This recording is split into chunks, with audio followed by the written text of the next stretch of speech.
Hello, today I'm going to do a calculus presentation. It's going to be on the length of a function curve.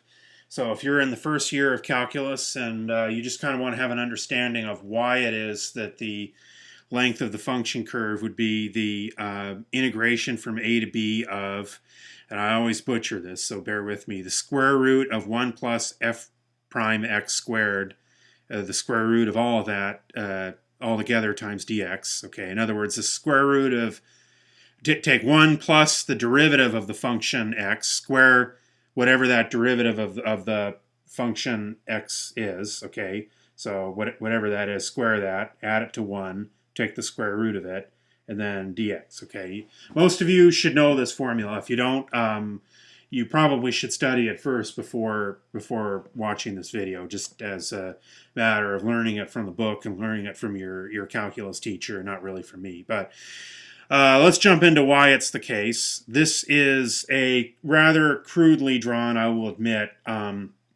attempt to carve up my function curve between a and b. Now, what I should have is I should have little triangles with hypotenuses there. I apologize, but I have it down here.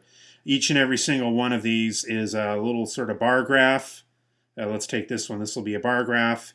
And then between our two increments, we'll have our f of x at this point and then our f of x at that point.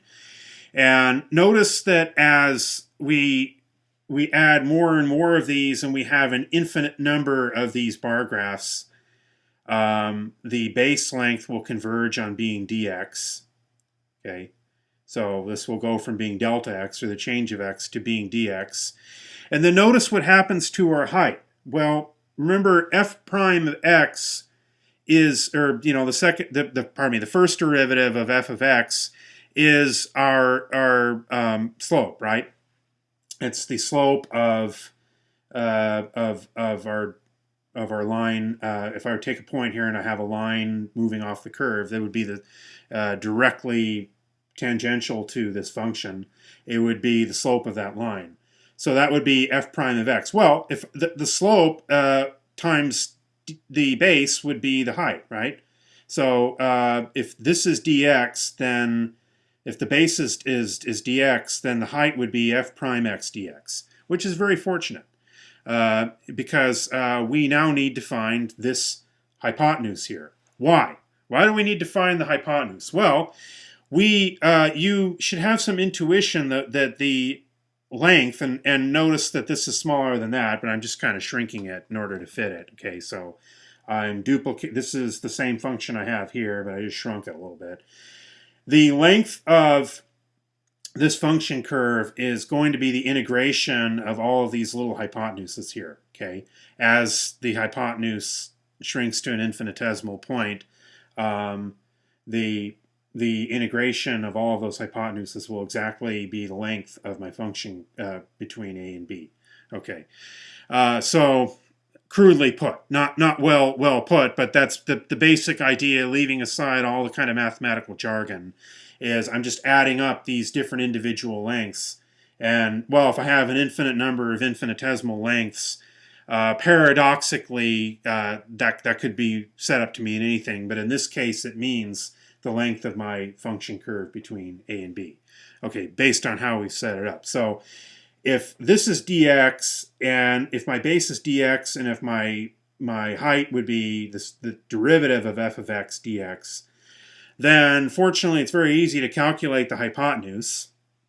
Notice what I have here. I have dx squared, not the second derivative, but dx squared plus altogether f prime x dx, that altogether squared, and then I take the square root of that. That's just using the Pythagorean theorem. Well, I don't want any dx squared when I'm doing integration. Okay, I want just plain old dx. But fortunately, I can factor out the dx, and the square root of dx squared is just dx. So I factor the dx out of both of these, and I'm left with the square root of 1 plus f prime x squared. And then the square root of all of that. The square root, let me rephrase that. I take f prime x, I square it, then I add 1. Okay, then I take the square root of that whole thing and multiply it by dx. So that's the length of one of those individual hypotenuses of a triangle. The whole thing would be the integration of the lengths of all of the hypotenuses of each of my little infinitesimal triangles between A and B. And voila, that would be the integration from A to B of f of the derivative of f of x at every given point. Okay, take that squared, add 1, take the square root of that times dx. So we're done. Okay, so we have some working sense of the length of a function curve, and that's very fortunate that we have something that relatively easy to deal with in order to know the length of a given function curve. That there's a beauty and a mathematical beauty to that.